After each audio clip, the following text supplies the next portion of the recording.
Hi all, ഞാൻ അനുദീപ്. ഇന്ന് നമ്മളിവിടെ വന്നിട്ടുള്ളത് വളരെ പ്രധാനപ്പെട്ട ഒരു ലേണിംഗ് മെത്തഡോളജി പരിചയപ്പെടാനാണ്. ബിക്കോസ് നമ്മൾ എപ്പോഴും പറയുന്നൊരു കാര്യമാണ് ലേണിംഗ് ഈസ് ആൻ ആർട്ട്, അല്ലെ? പഠനം എന്ന് പറയുന്നത് അതൊരു ആർട്ട് തന്നെയാണ്. വിച്ച് മീൻസ് ചുമ്മാ തോന്നിയ പോലെ ചെയ്യാൻ ഒക്കത്തില്ല.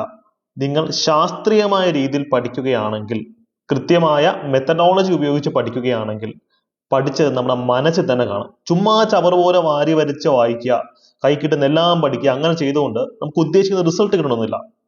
അതുകൊണ്ട് തന്നെ ഇന്നത്തെ ക്ലാസ്സിൽ നമ്മൾ ഡിസ്കസ് ചെയ്യാൻ പോകുന്നത്, നിങ്ങളൊരു പുസ്തകം വായിക്കുമ്പോൾ അത് എങ്ങനെയാണ് ശാസ്ത്രീയമായി വായിക്കേണ്ടത്, മനസ്സിൽ പതിയുന്ന രീതിയിൽ, ഓർമ്മയിൽ നിൽക്കുന്ന രീതിയിൽ എങ്ങനെയാണ് ഒരു പുസ്തകം നമ്മൾ വായിക്കേണ്ടത്, അതിന്റെ ശാസ്ത്രീയമായ വശം എന്ത് എന്നാണ് നമ്മൾ ഡിസ്കസ് ചെയ്യുന്നത്. ഇതിന് പല പല മെത്തഡോളജീസ് ഉണ്ട് കേട്ടോ. പക്ഷെ ഞാൻ കസ്റ്റമൈസ് ചെയ്ത് ക്രിയേറ്റ് ചെയ്ത ട്രയാഡ് ടെക്നിക്കാണ് നമ്മളിത് ഡിസ്കസ് ചെയ്യുന്നത്. പല പല ടെക്നിക്കുകളുടെ ഒരു മിക്സ് ആണിത്. വെറും മൂന്ന് കാര്യങ്ങൾ നിങ്ങൾക്ക് ചെയ്യാൻ പറ്റിക്കഴിഞ്ഞാൽ നിങ്ങൾക്ക് പുതിയതായ ഒരു സബ്ജക്ട് പഠിച്ചു തുടങ്ങുന്ന ഒരു ബുക്ക് വായിക്കുകയാണെങ്കിൽ കൃത്യമായി അതിന്റെ കണ്ടന്റുകൾ നിങ്ങൾക്ക് മാർക്കായി കൺവേർട്ട് ചെയ്യാൻ പറ്റും. നിങ്ങൾ civil service, Kerala PSC, SSC, RRB അല്ല ഏത് പരീക്ഷയ്ക്ക് പ്രിപ്പയർ ചെയ്യുന്ന സ്റ്റുഡന്റ് ആണെങ്കിലും ഈ ഒരു മെത്തഡോളജി നിങ്ങൾക്ക് യൂസ് ചെയ്യാം. ഇത് ഉപയോഗിച്ചുകൊണ്ട് തന്നെയാണ് പല റാങ്ക് ലിസ്റ്റിലും എനിക്ക് എത്താൻ സാധിച്ചതും പല സബ്ജക്റ്റുകളും എഫിഷ്യന്റ് ആയിട്ട് പഠിക്കാൻ സാധിച്ചതും. അപ്പൊ നേരെ നമുക്ക് നമ്മുടെ ക്ലാസ്സിലേക്ക് പോകാം കേട്ടോ. സോ എപ്പോഴും പറയുന്നത് പോലെ നമ്മുടെ ടെലിഗ്രാം കമ്മ്യൂണിറ്റിയിൽ അംഗങ്ങളാവുക. നിങ്ങൾ കേരള PSC, UPSC പരീക്ഷകൾക്കൊക്കെ പ്രിപ്പയർ ചെയ്യുകയാണെങ്കിൽ ധാരാളം ഫ്രീ കണ്ടന്റുകൾ നിങ്ങൾക്ക് അവിടെ ലഭിക്കും. ചാനലിന്റെ ലിങ്ക് ഞാൻ കമന്റ് സെക്ഷനിൽ പിൻ ചെയ്ത് വെച്ചിട്ടുണ്ട്. സോ നമുക്ക് നേരെ നമ്മുടെ വിഷയത്തിലേക്ക് കിടക്കാം. നമ്മൾ പഠിക്കുന്നൊരു കാര്യം സ്പോഞ്ച് പോലെ അബ്സോർബ് ചെയ്യാൻ പറ്റണം. എവിടെ നിന്ന് അബ്സോർബ് ചെയ്യാൻ പറ്റണം? പഠിക്കുന്ന പുസ്തകങ്ങളിൽ നിന്ന് അബ്സോർബ് ചെയ്യാൻ പറ്റണം. ബിക്കോസ് അറിവിന്റെ ആധാരം എന്ന് പറയുന്നത് പുസ്തകങ്ങൾ തന്നെയാണ്. ഇതിപ്പം ഡിജിറ്റൽ യുഗമാണ്. ഒരുപക്ഷെ ഈ പുസ്തകങ്ങൾ PDF-ന്റെ ഫോർമാറ്റിലാവാം, അല്ലെങ്കിൽ ഒരു ടെക്സ്റ്റ് ബുക്ക് തന്നെ ആകാം. എന്താണെങ്കിലും പുസ്തകങ്ങൾ, ടെക്സ്റ്റുകൾ തന്നെയാണ് നമ്മുടെ അറിവിന്റെ ആധാരം എന്ന് പറയുന്നത്. സോ ആ പുസ്തകങ്ങളെ, ആ ഒരു നോളജ് ബേസിനെ ശാസ്ത്രീയമായി നമ്മൾ വായിക്കുകയാണെങ്കിൽ നമുക്ക് വളരെ പെട്ടെന്ന് അതിലെ കണ്ടന്റുകൾ നമ്മുടെ ഉള്ളിൽ പതിപ്പിക്കാൻ സാധിക്കും. അതിന് വെരി ഫസ്റ്റ് സ്റ്റെപ്പ് എന്ന് പറയുന്നത് ക്രിയേറ്റ് എ ഫ്രെയിംവർക്ക്. എന്താണ് ഫ്രെയിംവർക്ക് ക്രിയേറ്റ് ചെയ്യുക? പ്രത്യേകിച്ച് ഒന്നുമില്ല, ഞാൻ പറഞ്ഞുതരാം. ഇപ്പൊ എല്ലാവരും ഒരു പുസ്തകം വായിക്കുമ്പോൾ നിങ്ങൾ ചെയ്യുന്ന ഒരു പ്രശ്നം തുടക്കം മുതൽ ഒടുക്കം വരെ വായിക്കും. അതല്ല ശരിയായ രീതി. ഞാൻ ഇന്ന് നമ്മുടെ NCERT-യിലെ ഒരു ടോപ്പിക് കൊണ്ടുവന്നിട്ടുണ്ട്. ആ ടോപ്പിക് വെച്ച് നമുക്ക് പഠിക്കാം. ഇതിപ്പോ NCERT-യിലെ വളരെ പ്രധാനപ്പെട്ട ഒരു പോർഷനാണ് ലോക്കൽ ഗവൺമെന്റ്. നമ്മുടെ പഞ്ചായത്തുകളൊക്കെ ഉണ്ടല്ലോ, മത്സര പരീക്ഷകൾ വളരെ ഇമ്പോർട്ടന്റ് ആയിട്ടുള്ള ഒരു സെക്ഷനാണ്. ഇത് എല്ലാവരും വായിച്ചിരിക്കേണ്ട ഒരു ടെക്സ്റ്റും കൂടിയാണ്. സാധാരണഗതിയിൽ കുട്ടികൾ ഈ ടോപ്പിക് NCERT വായിക്കുമ്പോൾ എന്ത് ചെയ്യുമെന്നറിയോ? തുടക്കം മുതൽ ഇവിടെ നിന്ന് സ്റ്റാർട്ട് ചെയ്തിട്ട് ഏറ്റവും അവസാനത്തെ പേജിൽ വന്ന് എൻഡ് ചെയ്യും. ഇതാണ് പൊതുവെ വായിക്കുന്ന രീതി. ഒരിക്കലും ഇങ്ങനെ വായിക്കാൻ പാടില്ല. നമ്മൾ ആദ്യമേ ഇപ്പൊ ഈ ഒരു PDF നോക്കി 20 പേജ് ഉണ്ട്, ഏകദേശം 20 പേജ് ഉണ്ട്. ഈ 20 പേജ് നമ്മൾ ഫസ്റ്റ് സ്റ്റെപ്പ് എന്നുള്ള ഇതിന് സ്കാൻ ചെയ്ത് വിടുക. അങ്ങനെ മനസ്സിൽ ആ 20 പേജിലെ കണ്ടന്റുകൾ ഒരു ഫ്രെയിം വർക്ക് ക്രിയേറ്റ് ചെയ്യുക. ഉദാഹരണത്തിന് ഞാനിപ്പോൾ ഈ ടെക്സ്റ്റ് പഠിക്കാൻ പോകുന്നത് എങ്ങനെയാണെന്നറിയോ? ഞാൻ പഠിച്ചത് എങ്ങനെയാണെന്ന് വെച്ച് കഴിഞ്ഞാൽ ഇൻട്രൊഡക്ഷൻ ഉണ്ട്, മെയിൻ ഹെഡിങ്സ് മാത്രം നോക്കിപ്പോ. വൈ ലോക്കൽ ഗവൺമെന്റ്, എന്തിനാണ് ഈ പഞ്ചായത്തുകൾ? പിന്നെ ഇങ്ങനെ ഞാൻ ചുമ്മാ സ്കാൻ ചെയ്ത് പോകുമ്പോഴത്തേക്കും growth of local government in India. ആദ്യമേ പഞ്ചായത്തുകൾ എന്തിനാന്ന് പറയുന്നുണ്ട്. രണ്ടാമത്തത് ഇന്ത്യയിൽ എങ്ങനെയാണ് ഈ പഞ്ചായത്തുകൾ വളർന്നു വന്നതെന്ന് പറയുന്നുണ്ട്. അപ്പൊ എന്റെ മനസ്സിലുണ്ട് ഈ രണ്ട് കാര്യങ്ങൾ ഹെഡിങ്ങിലുണ്ട്. അപ്പൊ ഇതിനെ പറ്റി ആയിരിക്കും നമ്മൾ പഠിക്കുമെന്നുള്ള മനസ്സിലുണ്ട്. പിന്നെ നോക്കുമ്പോഴത്തേക്കും അനന്തശയനം അയ്യങ്കാർ എന്നൊരു വ്യക്തിയെ പറ്റി കാണുന്ന ഒരു ഫിഗർ ഒക്കെ ഉണ്ട്. അപ്പൊ എന്റെ മനസ്സിൽ ആ ഫിഗർ പതിഞ്ഞിട്ടുണ്ട്. പിന്നെ താഴെ കണ്ടോ local government in independent India. Okay, first എന്തിനാണ് ലോക്കൽ ഗവൺമെന്റ് എന്ന് പഠിക്കണം. പിന്നെ ലോക്കൽ ഗവൺമെന്റിന്റെ ചരിത്രം എന്താണെന്ന് പഠിക്കണം. പിന്നെ സ്വതന്ത്ര ഇന്ത്യയിൽ, ഇൻഡിപെൻഡന്റ് ഇന്ത്യ, നമ്മൾ ഇപ്പം ജീവിക്കുന്ന ഭാരതത്തിൽ എങ്ങനെയാണ് പഞ്ചായത്തുകൾ വർക്ക് ചെയ്യുന്നതാണ് ഇവിടെ പറയുന്നത്. അപ്പൊ ഞാൻ മനസ്സിൽ ഫ്രെയിം വർക്ക് ക്രിയേറ്റ് ചെയ്തുകൊണ്ടിരിക്കുക. അതിനുശേഷം 73rd and 74th അമെന്റ്മെന്റ് എന്ന് പറയുന്ന സംഭവമുണ്ട്. അപ്പൊ ഇവിടെ ശ്രദ്ധിച്ചോ, താഴോട്ട് വരും തോറും ടൈറ്റിൽസ് കുറച്ച് ഡിഫിക്കൽട്ട് ആയിക്കൊണ്ടിരിക്കുകയാണ്. 73rd, 74th അമെന്റ്മെന്റ് എന്നൊക്കെ പറയുന്നത് അറിയാവുന്ന ആൾക്കാർക്ക് കുഴപ്പമില്ല. ഇതൊക്കെ ഫസ്റ്റ് വായിക്കുന്ന ഒരു വ്യക്തിയെ സംബന്ധിച്ചുള്ള കാര്യമാണ് ഞാൻ പറയുന്നത്. അപ്പൊ എന്റെ മനസ്സിൽ ഞാൻ ഫ്രെയിം വർക്ക് ക്രിയേറ്റ് ചെയ്തു. ഇതിനകത്ത് ഇത് വലിയ ഇമ്പോർട്ടന്റ് ആയിട്ടുള്ള ഒരു സംഭവമാണ്, എന്തോ വലിയ സാധനമാണ് 73rd and 74th amendment. So ഇനി ഞാൻ പഠിച്ചു തുടങ്ങുമ്പോൾ ഇതിലേക്കാണ് ഞാൻ വരുന്നത് എന്നൊരു ബോധ്യം എനിക്കുണ്ട്. അടുത്തത് എന്ത് ടോപ്പിക്കാണ് പഠിക്കാൻ പോകുന്നത് എന്നുള്ള ചെറിയൊരു ക്ലൂ എനിക്കുണ്ട്. ഒരു ഡോട്ട് എന്റെ മനസ്സിൽ ഇപ്പോഴേ കണക്ട് ആയി തുടങ്ങിയിട്ടുണ്ട്. ഒരു ന്യൂറൽ പാത്ത് ഇപ്പോഴേ കണക്ട് ആയി തുടങ്ങിയിട്ടുണ്ട്. നമുക്ക് 73rd അമെന്റ്മെന്റിനെ പറ്റി പഠിക്കണം. 3 tier സ്ട്രക്ചർ എന്ന് പറഞ്ഞിട്ടുണ്ട്. അങ്ങനെ സ്കാൻ ചെയ്ത് വരുമ്പോഴത്തേക്കും കണ്ടോ, ഫൈനൽ പേജസിലേക്ക് വരുന്നു. ഫിനാൻസ് കമ്മീഷൻ എന്നൊക്കെയുള്ള വാക്കുകൾ അവിടെ വരുന്നുണ്ട്. 74th അമെന്റ്മെന്റിനെ പറ്റി പറയുന്നു. അങ്ങനെ നമ്മളിത് വായിക്കുമ്പോൾ ഏകദേശം നിങ്ങൾ 10 പേജാണ് വായിക്കാൻ പ്ലാൻ ചെയ്യുന്നത്. ആദ്യത്തെ 10 പേജിന് എന്ത് ചെയ്യുക, ഒരു ഫ്രെയിം വർക്ക് ഇതിലെ മൈൻഡ് ക്രിയേറ്റ് ചെയ്യുക. ഈ ടൈറ്റിൽസ് എല്ലാം നിങ്ങൾക്ക് ഓർമ്മയുണ്ടാവണമെന്നില്ല, സാരമില്ല. നിങ്ങളുടെ സബ് കോൺഷ്യസ് മൈൻഡ് ഇതെല്ലാം കാണും. നമുക്ക് അതാണ് വേണ്ടത്. ഇതാണ് ഫസ്റ്റ് സ്റ്റെപ്പ്. നിങ്ങൾ ഒരു 10 പേജാണ് വായിക്കാൻ പ്ലാൻ ചെയ്യുന്നതെങ്കിൽ നിങ്ങൾ ഈ രീതിയിൽ 10 പേജിന്റെ ഒരു ഫ്രെയിം വർക്ക് മനസ്സിൽ ക്രിയേറ്റ് ചെയ്യുക. ഈ ഒരു എക്സസൈസ് ചെയ്യാൻ നിങ്ങൾക്ക് എത്ര 10 പേജ് സ്കാൻ ചെയ്യാൻ എത്ര 15 സെക്കൻഡ് മാക്സിമം അത് മതിയാവും. ഈ ഫ്രെയിം വർക്ക് ഉൾക്കൊണ്ടിട്ട് വേണം സ്റ്റെപ്പ് 2 ഇത് വായിച്ച് തുടങ്ങുക എന്നത് സ്റ്റെപ്പ് 2 ചെയ്യാൻ. ഓക്കെ, അപ്പോൾ അതാണ് എനിക്ക് പറയാനുള്ളത്. സെക്കൻഡ് സ്റ്റെപ്പ് എന്ന് പറയുന്നത് നമ്മൾ വായിച്ചു തുടങ്ങുകയാണ്. അതിന് മുമ്പ് നമ്മൾ ചെയ്യുന്ന മറ്റൊരു ആക്ടിവിറ്റി ഉണ്ട്. ഒരു ടോപ്പിക് പഠിക്കുമ്പോൾ, ഇപ്പൊ NCERT പഠിക്കുന്നെങ്കിൽ ഒരു ടോപ്പിക് പഠിക്കുമ്പോൾ ഞാൻ പറഞ്ഞു ഫസ്റ്റ് ഫ്രെയിം വർക്ക് ക്രിയേറ്റ് ചെയ്യാം. സെക്കൻഡ്, അവിടെ നിന്ന് വന്നിട്ടുള്ള ചോദ്യങ്ങൾ എന്താണെന്ന് ജസ്റ്റ് ഒന്ന് ചെക്കൗട്ട് ചെയ്യാം. ആ ചോദ്യങ്ങളുടെ ഉത്തരം നിങ്ങൾക്ക് അറിയത്തില്ലായിരിക്കും, സാരമില്ല, പോട്ടെ. പക്ഷെ ചോദ്യങ്ങൾ വായിക്കുമ്പോൾ നിങ്ങൾക്ക് ഒരു കാര്യം മനസ്സിലാവും, നമ്മളിൽ നിന്ന് എന്താണ് ചോദ്യകർത്താവ് എക്സ്പെക്ട് ചെയ്യുന്നത്. ഉദാഹരണത്തിന് ഈ സ്റ്റെപ്പ് 2 ആണ് വെരി ഇമ്പോർട്ടൻ്റ് എന്ന് ഞാൻ പറയുന്നത്. ഇപ്പോ നമ്മൾ വൈ ലോക്കൽ ഗവൺമെന്റ് പഠിച്ചു, പിന്നാണ് ചോദ്യം ചെയ്ത് നോക്കുന്നത്. പക്ഷെ ആദ്യമേ ഇവിടെ കൊടുത്തിട്ടുള്ള ക്വസ്റ്റ്യൻസ് ഒന്ന് വായിച്ചു നോക്കണം. How does local government strengthen democracy? എങ്ങനെയാണ് ലോക്കൽ ഗവൺമെന്റ് ജനാധിപത്യത്തിനെ ശക്തിപ്പെടുത്തുന്നത്? ഈ ചോദ്യം നമ്മുടെ മനസ്സിലുണ്ട്. അപ്പൊ ഈ ചോദ്യം മനസ്സിൽ ഇട്ടുകൊണ്ടാണ് നമ്മൾ എന്ത് ചെയ്യുന്നത്, ആ ടോപ്പിക് പഠിക്കുന്നത്. അപ്പോൾ ഏറ്റവും ഇമ്പോർട്ടൻ്റ് ആയിട്ടുള്ള കാര്യം എന്താണെന്നുള്ളത് നമുക്കിവിടെ ഓൾറെഡി കിട്ടി. സാധാരണ എല്ലാവരും ചെയ്യുന്ന പരിപാടി എന്താ, ഒരു ടോപ്പിക് പഠിച്ചു കഴിഞ്ഞിട്ടാണ് അതിന്റെ ചോദ്യങ്ങളിലേക്ക് പോകുന്നത്. പക്ഷേ നിങ്ങൾ സ്മാർട്ടായി പഠിക്കുന്ന ഒരു കുട്ടിയാണെങ്കിൽ, അല്ലെങ്കിൽ ബ്ലോക്സിലെ സ്റ്റുഡന്റ് ആണെന്നെങ്കിൽ, ഒരു ടോപ്പിക്കിൽ നിന്നുള്ള ചോദ്യങ്ങൾ ഫസ്റ്റ് നിങ്ങൾ സ്കാൻ ചെയ്ത് കൊടുക്കും. അതിനുശേഷമായിരിക്കും നിങ്ങൾ ആ ടോപ്പിക് വിശാലമായിട്ട് പഠിച്ചു തുടങ്ങുക. ബിക്കോസ് ഇതൊരു അൾട്ടിമേറ്റ് ഹാക്ക് ആണ്. കാരണം ഇവിടെ തമിഴ്നാടിന്റെ അഭിപ്രായം എന്താണെന്ന് ചോദിക്കുന്നുണ്ട്. ഇപ്പം ഒരുപക്ഷെ ഒരു ടോപ്പിക് വായിക്കുമ്പോൾ നിങ്ങൾക്ക് അതിന്റെ ചോദ്യങ്ങൾ കൈ കാണരുത്. ഫോർ എക്സ്റ്റേണൽ സെക്ടർ, എക്കണോമിക്സിലെ ടോപ്പിക്കാണ് എക്സ്റ്റേണൽ സെക്ടർ. എക്സ്റ്റേണൽ സെക്ടറിന് നിങ്ങൾ പഠിക്കുന്ന പുസ്തകത്തിന് അത് ചോദ്യങ്ങൾ ഇല്ലെന്ന് ഇരിക്കട്ടെ, ഗൂഗിൾ ചെയ്താൽ പോരെ, ചോദ്യം കിട്ടത്തില്ലേ പിള്ളേർ? ഒന്ന് ആലോചിച്ച് നോക്കുക. Questions related to external sector എന്ന് അടിച്ചു കൊടുക്കുമ്പോഴത്തേക്കും, അല്ലെങ്കിൽ MCQs related to external sector for PSC, for UPSC search ചെയ്യുമ്പോൾ ഇഷ്ടംപോലെ ചോദ്യങ്ങൾ കിട്ടും. നിങ്ങളൊരു 3-4 ചോദ്യങ്ങൾ കൂടെ കണ്ടെന്ന് പോയാൽ മതി. ഓരോ ചോദ്യം കാണാതെ പഠിക്കണമെന്നില്ല. അപ്പൊ നമുക്ക് അതിനകത്ത് ഏറ്റവും ഹൈലൈറ്റഡ് ആയിട്ടുള്ള കാര്യം എന്താണ്, അല്ലെങ്കിൽ എങ്ങനെ ചിന്തിക്കണം എന്നൊരു ഐഡിയ കിട്ടും. അതിനുശേഷമാണ് നമ്മൾ ആ ഒരു പാരഗ്രാഫ് വായിച്ച് തുടങ്ങേണ്ടത്. ഓക്കെ, നിങ്ങൾക്ക് അതിൻ്റെ ഒരു ഐഡിയ മനസ്സിലായി. ഇപ്പൊ സ്റ്റെപ്പ് 1 എന്താണ്, ഒന്ന് സ്കാൻ ചെയ്ത് പോവുക, ഫ്രെയിം വർക്ക് ക്രിയേറ്റ് ചെയ്യുക.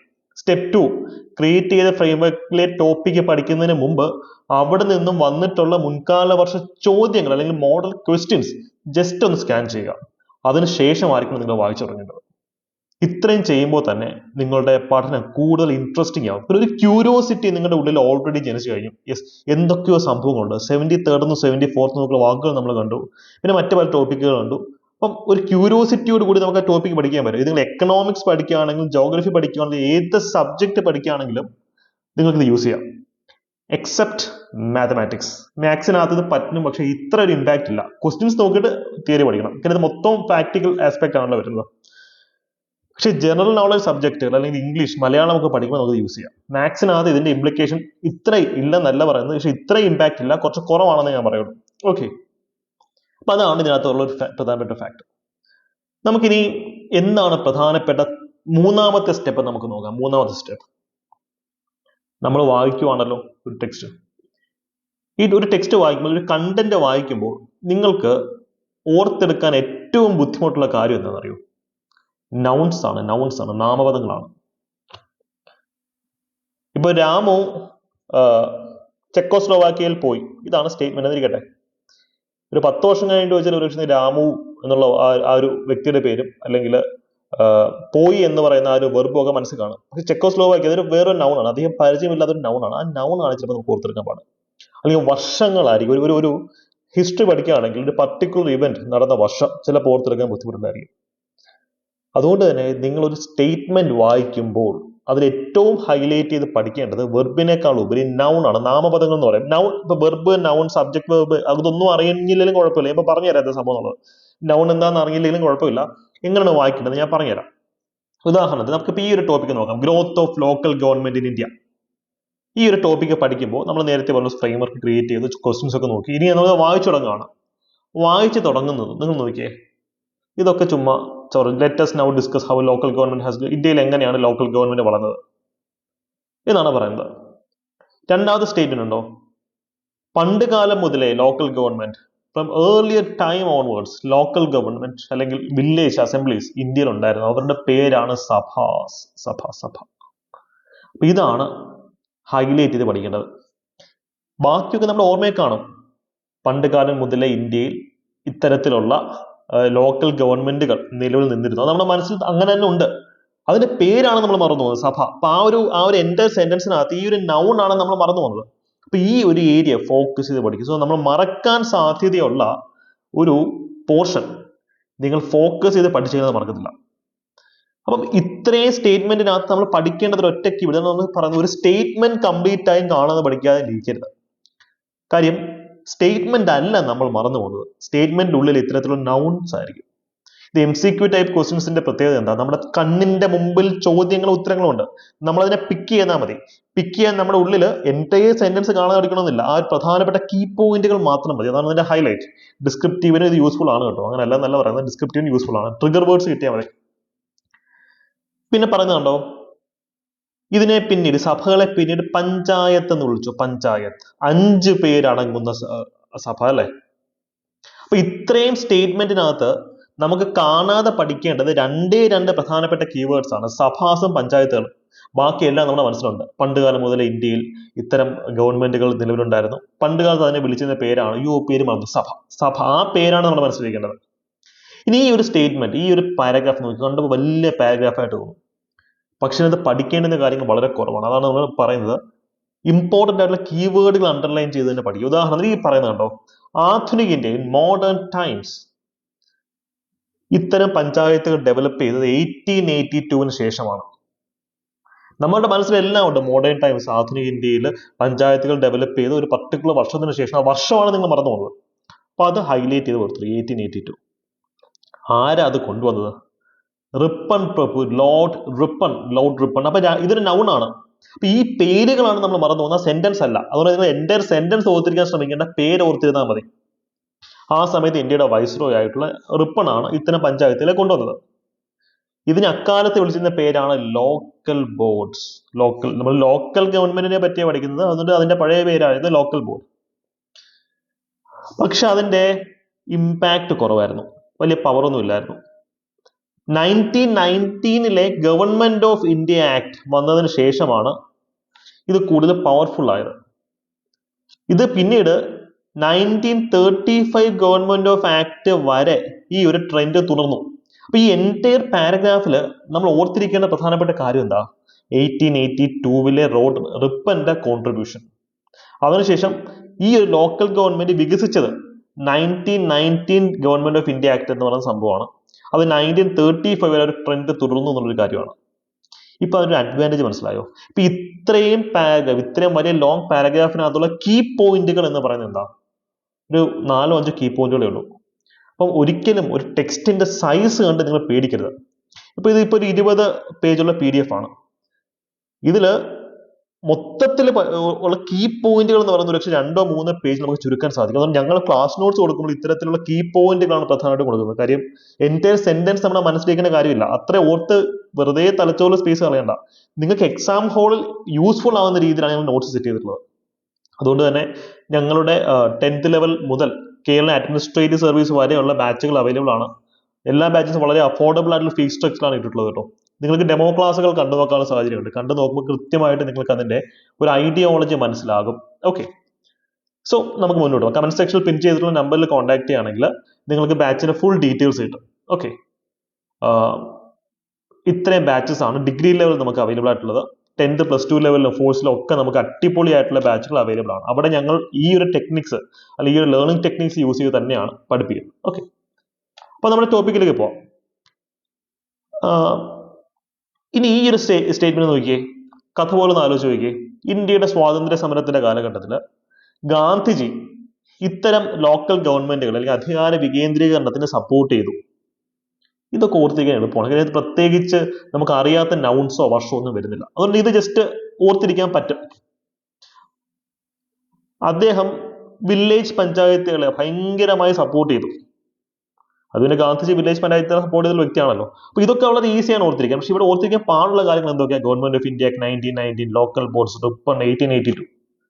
അപ്പോൾ നിങ്ങൾ ഏത് ടോപ്പിക്ക് പഠിക്കുകയാണെങ്കിലും നൗൺസ് നിങ്ങൾ മുൻപ് കേട്ടിട്ടില്ല അല്ലെങ്കിൽ പുതിയതായി കേൾക്കുന്ന നൗൺസിനെ ഫോക്കസ് ചെയ്ത് പഠിക്കാം, അത് ഹൈലൈറ്റ് ചെയ്ത് പഠിക്കാം. അല്ലാതെ എല്ലാ കാര്യങ്ങളും അണ്ടർലൈൻ ചെയ്ത് പോകേണ്ട കാര്യമില്ല എന്നുള്ള സത്യം നിങ്ങൾ തിരിച്ചറിയാം. ഞാൻ ഈ പറഞ്ഞ മെത്തഡോളജി എല്ലാ സബ്ജക്റ്റിലും GK സബ്ജക്റ്റിലും എല്ലായിടത്തും നിങ്ങൾക്ക് യൂസ് ചെയ്യാവുന്നതാണ്. ഓക്കെ, ഇപ്പം അനന്തശയനമായി ഇപ്പം നമ്മുടെ മനസ്സിൽ ഫ്രെയിം വർക്ക് ഉണ്ട്. ഓക്കെ, നമ്മൾ അതിനെപ്പറ്റി പഠിച്ചു, എവല്യൂഷനെ പറ്റി പഠിക്കും, ഗ്രോത്തിനെ പറ്റി പഠിക്കും, അനന്തശയനം അയ്യങ്കാറിനെ പറ്റി പഠിക്കും എന്നൊക്കെ ഒരു വാക്ക് നമ്മളിലുണ്ട്. അപ്പൊ അതാണ് നമ്മൾ ഒരു പർട്ടിക്കുലർ ടോപ്പിക് പഠിക്കുമ്പോൾ എടുക്കേണ്ട ഒരു അപ്രോച്ച്.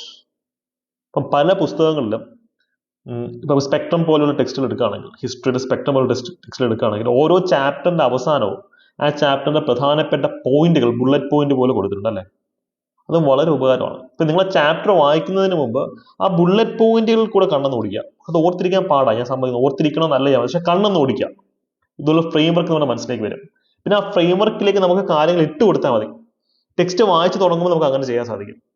ഞാൻ ഈ പറയുന്ന ഒരു മെത്തഡോളജി എന്ന് വെച്ചാൽ വളരെ എഫക്റ്റീവ് ആണ്. ചുരുങ്ങിയ സമയം കൊണ്ട് മാക്സിമം കണ്ടന്റ് പഠിക്കാനൊക്കെ നമുക്ക് സഹായകരമാകാം. തുടക്കത്തിൽ ബുദ്ധിമുട്ട് തന്നെയാണ്. തുടക്കത്തിൽ നിങ്ങൾക്ക് വെരി ഫസ്റ്റ് അറ്റംപ്റ്റ് നിങ്ങൾ ട്രൈ ചെയ്യുന്ന ആദ്യത്തെ അറ്റംപ്റ്റ് ഒന്നും സെറ്റാക്കാൻ ഒക്കത്തില്ല. അങ്ങനെയാണെങ്കിൽ ഇത് എല്ലാവരും ചെയ്യത്തില്ലായിരുന്നു. അപ്പൊ എല്ലാവർക്കും ഫസ്റ്റ് റാങ്ക് അടിക്കാൻ പറ്റത്തില്ല, അത് നടക്കുന്ന കാര്യമല്ലല്ലോ. അതുകൊണ്ടാണ് പറയുന്നത് discipline, Perseverance, consistency, hard work, ഇത്രയും കാര്യങ്ങൾ നിങ്ങൾക്ക് ചെയ്യാൻ സാധിക്കുമെങ്കിൽ ഞാൻ ഈ പറയുന്ന ട്രയാഡ് മെത്തഡോളജിയിലേക്ക് നിങ്ങൾക്ക് വരാൻ സാധിക്കും. ഈ ട്രയാഡ് മെത്തഡോളജിയിലേക്ക് വന്നു കഴിഞ്ഞാൽ വളരെ എഫക്റ്റീവായി നിങ്ങൾക്ക് നിങ്ങളുടെ കോമ്പറ്റേറ്റീവ് എക്സാം പ്രിപ്പറേഷൻ ആയിക്കോട്ടെ, നിങ്ങളിപ്പോൾ യൂണിവേഴ്സിറ്റി എഡ്യൂക്കേഷൻ അതായിക്കോട്ടെ, അത് മുന്നോട്ട് കൊണ്ടുപോകാൻ സാധിക്കും. സോ സ്റ്റെപ്സ് ഒന്നുകൂടി റിപ്പീറ്റ് ചെയ്യുന്നു. ഫ്രെയിം വർക്ക് ക്രിയേറ്റ് ചെയ്യുക, അതിനുശേഷം ആ മേഖലയിൽ നിന്നുള്ള ചോദ്യങ്ങൾ പഠിക്കുക, പിന്നീട് വായിച്ചു തുടങ്ങുമ്പോൾ നൗൺസും അല്ലെങ്കിൽ ഇത്തരത്തിലുള്ള ഇയേഴ്സും ഒക്കെ ഫോക്കസ് ചെയ്ത് വായിക്കുക. ഇത്തരത്തിലുള്ള കുറേ ലേണിംഗ് ടെക്നിക്സ് ഉണ്ട് കേട്ടോ. ഇത് ജസ്റ്റ് ഒരു പരീക്ഷണാടിസ്ഥാനത്തിൽ വീഡിയോ ചെയ്യുന്നതേ ഉള്ളൂ. നിങ്ങളുടെ ഡിമാൻഡ് അനുസരിച്ച് ഈ ടോപ്പിക്കിൽ കൂടുതൽ വീഡിയോസ് ചെയ്യുന്നതായിരിക്കും. ബിക്കോസ് ധാരാളം എക്സാംസ് സ്റ്റേറ്റ് ലെവലിലും സെൻട്രൽ ഗവൺമെന്റിലും വരാൻ പോവുകയാണ്. അപ്പൊ അതിനുവേണ്ടി നിങ്ങൾ അടിപൊളിയായിട്ടാണ് പ്രിപ്പയർ ചെയ്യുക. സോ ഞാൻ ഈ പറയുന്ന കാര്യങ്ങൾ നിങ്ങൾ പരീക്ഷിച്ച് നോക്കണം. നിങ്ങൾ കമന്റ് ചെയ്യാൻ ട്രയാഡ് TRIAD ട്രയാഡ് എന്ന കമന്റ് സെക്ഷനിൽ കമന്റ് ചെയ്യാം. ഓക്കെ, ട്രയാഡ് എന്ന് വെച്ചാൽ 3 കാര്യങ്ങൾ ചേരുന്നതാണ് ട്രയാഡ് എന്ന് പറയുന്നത്. 3 കാര്യങ്ങളാണ് നമ്മളോട് പറഞ്ഞിട്ടുള്ളത്. അടുത്തൊരു വീഡിയോ ഏത് ടോപ്പിക്കിൽ വേണമെന്ന് നിങ്ങൾക്ക് പറയാവുന്നതാണ് കേട്ടോ. അപ്പോൾ all the best, thank you, by.